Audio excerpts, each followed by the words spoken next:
This is the Hella Creative Archive, where we explore the creative processes of hella creative people. Welcome to the Hella Creative Podcast, where we explore the creative processes of hella creative people. Welcome, y'all. Hey, what's up?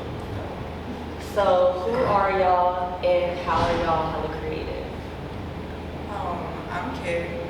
I would say I'm hella creative by, I guess, just trying to find something in everything that's a little bit different or a little bit not of the everyday and how, or like trying to transform that into like my own thing daily. So I feel like that's kind of how I'm hella creative.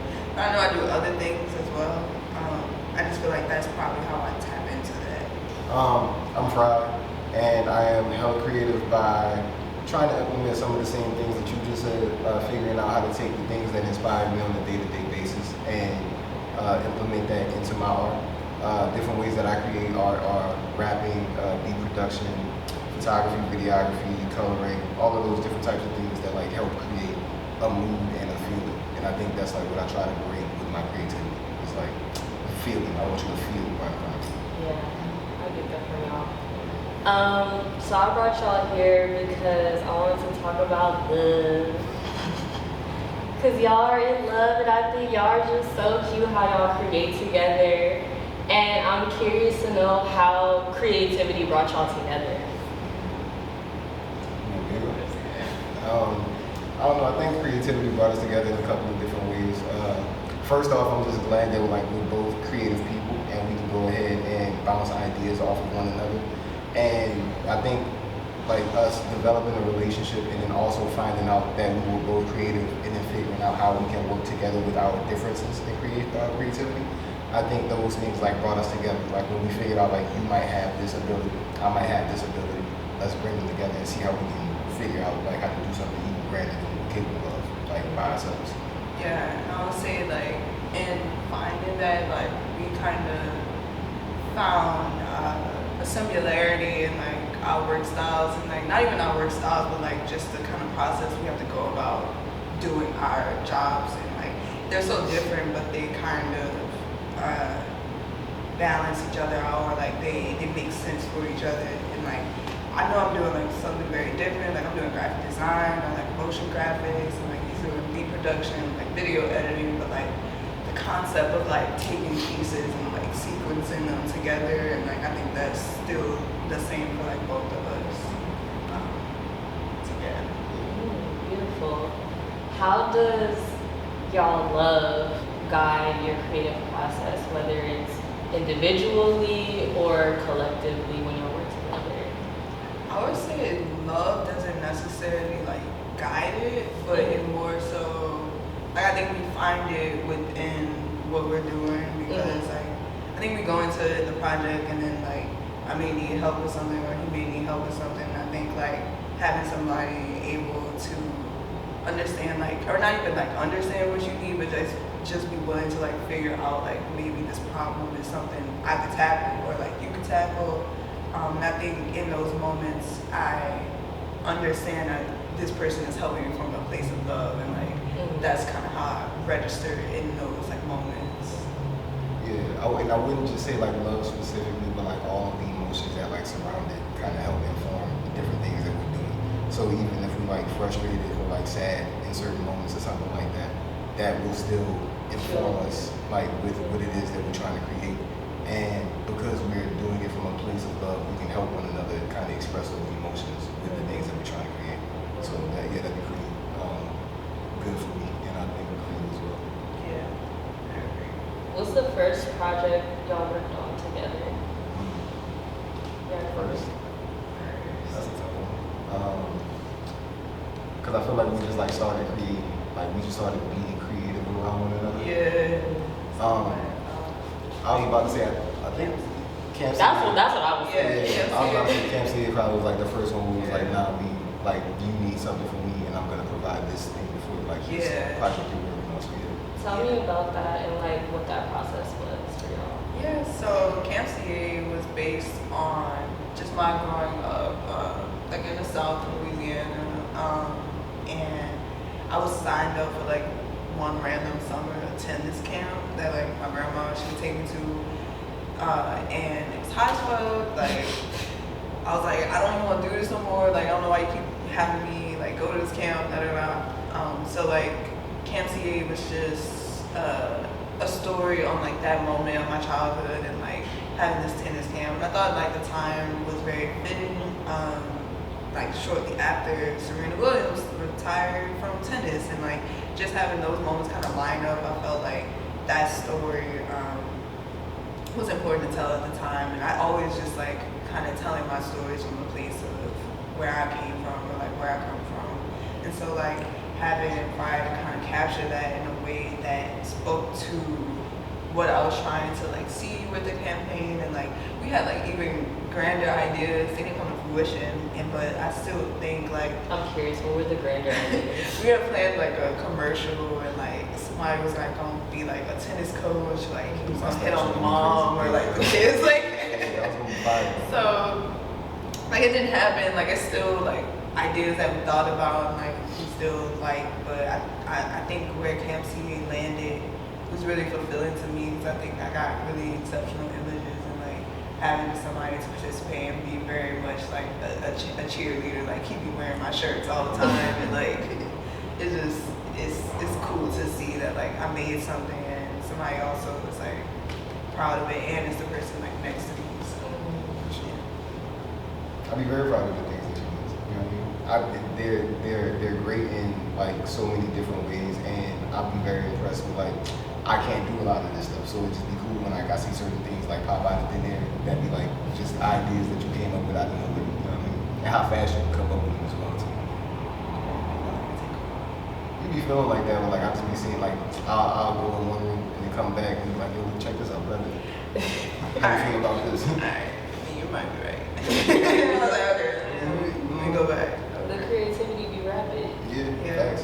Sometimes. Mm-hmm. I think like the rapidity like keeps like it kind of balances. I feel like his process is a little bit more like timely, and like mine could be, but like mine is very much like, oh, I got this idea, let me like try to put this out. But like yeah, I think having him like be there to mind like, hold up, wait, there's like these steps, you gotta like do this first, and like like I think in that way we balance each other out, because it's like I'll have this like rapid idea for a project, but it's like, wait, let's think about the logistical. Like, That's the Aries energy of like, let's just go. Let's Let's do do it now. Like, yeah. give it a take. As much as I would like love to just do it now, like I'd be like, nah, like let's, because I want it to like stand the test of time. You know what I'm saying? So it's like, yeah, you want to do it right now, but like how you gonna feel about it when you look back at it like, I don't know, a year and a half from now, you gonna still feel good about it? And that's kind of like what I want is for my personal art, is like I care to just create things that when I look back on it, I don't cringe. Yeah. That'd be cool. So talk to me about the lab and Curly Archive, and how those are like sacred spaces for y'all to create in, or to display or practice your creativity. The lab is a thing that kind of started off at my mom's house when I lived there in high school. And it started off with like a Guitar Hero microphone in like a closet with like a sock wrapped around it, hung up by like a shoestring, like just a real rig.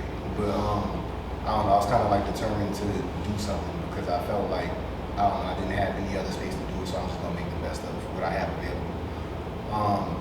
And like just the idea of having my studio be right there, like in my closet and available to me whenever I felt like it, like always stuck with me from that moment. And that's why I kind of felt the need to do the same thing, like just in adulthood, like, yo, how can I set this up for me? I still care to like be creative at my big age, and I kind of want to make sure that I'm like cultivating the space for me to do that, and that's where the lab came from. So, yeah. And what do you create in the lab now? Mainly sleep, because it's also a bedroom. Some Z's. But outside of that though, beats, raps, you know what I'm saying? I have everything that I need for like production, and also just recording, as well as like all of the camera gear that I can really like want, like all of the stuff that like I wanted when I was like younger. I took the time to like invest in, so that way like as I get older I can still create in all of the different ways that I wanted to create. So it's like literally basically a full-blown studio. I have everything that I need in there.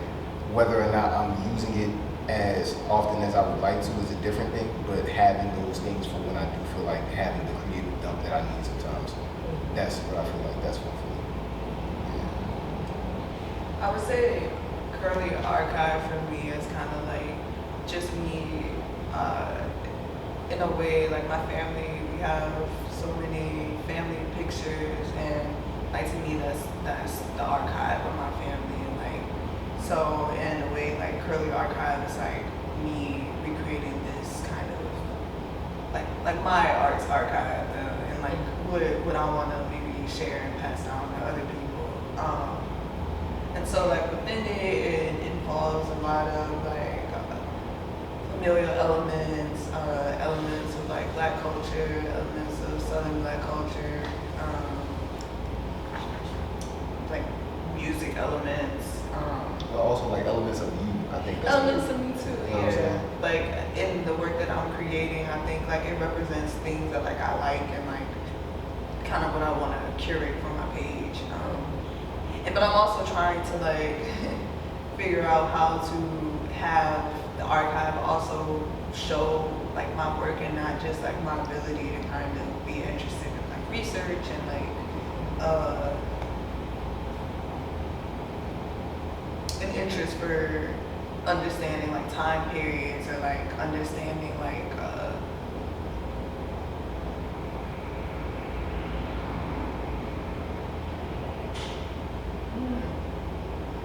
I would say like understanding like time periods, and like just I would say that. I think that's also cool too. It's like the understanding of the time period, because you're not going to really get a chance to experience it, but like with as much research as you do, you have to like Yeah, I bigger feel like understanding. sometimes I like what's the word, like not enamored, not immersed, like Be immersed in it, Engrossed. all right. I mean, those are all kind of like synonyms. Yeah, for sure. I guess I would like immerse myself in like research sometimes, where it's like, okay, now like I'm learning like why didn't George Washington like this painted, or like why didn't he want to be painted this way, or like why do Black people wear gold teeth, like why do like these kind of things. And I think Curly Archive is an amalgamation of like all those things of myself, but also like what's around me as well. So if y'all were to think back, let's say 20 years from now, to your childhood self, how were they creating? How was little Kayla and little Fry? What did their creativity look like? I think you want to go? No, I was counting back to 20 years.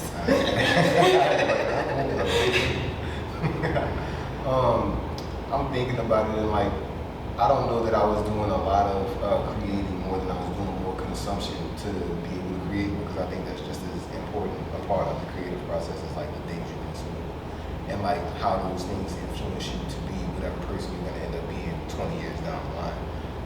And for example, when I walked in, he was playing like a Nas song that ended up being one of my favorite Nas songs because of a song that I heard in a video game that I was playing at that time. So like all of those different things will kind of inform like me and who I am, and like maybe even like my writing style, or like the different things that I care about in rhyme. Like, you know what I'm saying? And like why I rap the way I rap today, so on and so forth. Like, you know what I'm saying? Just all of those different things kind of like play a part in how you end up creating when you do start to create. So even if you weren't like creating at 10 or at whatever age it was 20 years ago, you know what I'm saying? Like all of the stuff that you was doing at that point in time informed you enough to be able to create what you ended up creating. Yeah. I would agree with that, because at the time, like most of the art, I had like a rose art box, and it was like a box with like I the remember. origami kit, like the marker, The big Yeah, one the too, big- all the little compartments. all the compartments, and like different little activities. So like I was doing like stuff like that, and then I also was like just painting on my own time. Like I felt like I was a little bit more creative at home, because like like my grandpa during the fall, we'd go out like get big leaves and like press those onto shirts, and like they'll leave an imprint on the shirts, and then we'll trace them with those shirts for the fall or something. And so like I was always doing maybe like something small creative, but never really design in a sense. But I was really drawn to the computer, and so like I was able to like use Microsoft Word to my ability to use not Microsoft Word, Microsoft Publisher, Microsoft Paint, like these different things, like making brochures, making posters for fourth grade, like vote for me for treasurer, like these type things were happening, and I never saw them as like I never looked back and was like, oh, these things were kind of preparing me to actually become a designer and like have this kind of control over my work in a way. So I'm not on the question. That was good. The question Okay. was about childhood you. Yeah, that's what I was doing. I was on Microsoft Paint, Microsoft Word, my Rose Art box, making origami, making lists, to-do lists. Yeah. And lastly, I want to know, what's been the effect of like being in relationship with another creative? Like, what is that experience for you? I think we're like experiencing, understanding like space and like what that may look like, and like after, I think like being together for the time period, and we're now finding ourselves to be in spaces where it's like we gotta like do some work, and like we gotta put projects out, and like I think like for me that comes with like being like, alright, now I gotta like you alone, you gotta go do this thing, or like vice versa.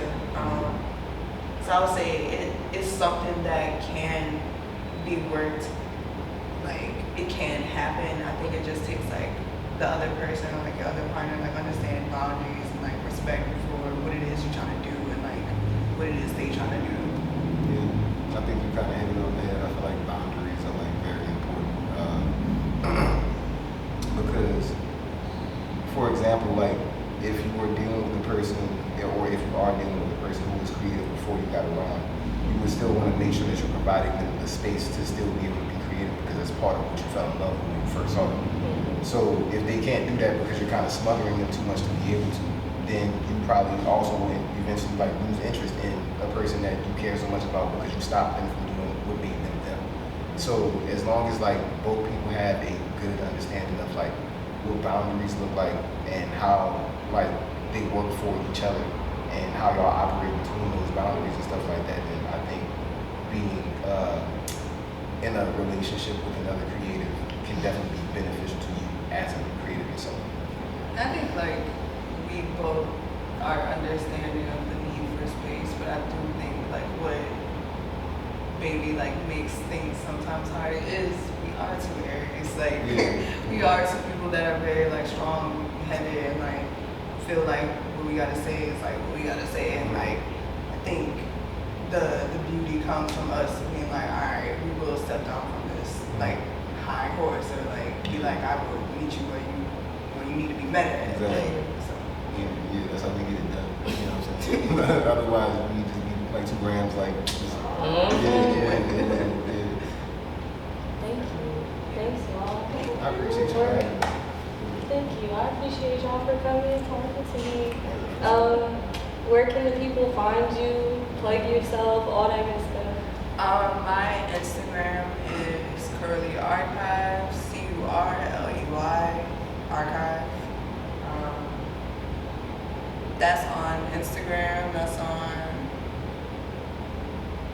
You got a website too? I got a website, but I need a portfolio, so I was about to say, I would still plug you can that check my website. website. I got some information. Yeah, the website that at the link in the bio.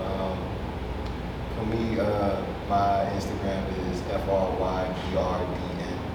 And that kind of goes across like the various social media platforms. Yeah. Oh, also, I have another platform called Study Hall. We'll talk about It's it. studyhall.xyz. It's on Instagram. It's a creative playground it's a collaborative playground for creatives to kind of share and express like where they are in their creative journey, and kind of lean on other creatives to get where you need to go. So like hella creative people in a creative space. Yeah. That's what it is. Facts. It sounded like that. Yeah. I'm Miss Irene, Miss EYERENE, and thank y'all. And that's it. Hey. Yay, we did it, y'all.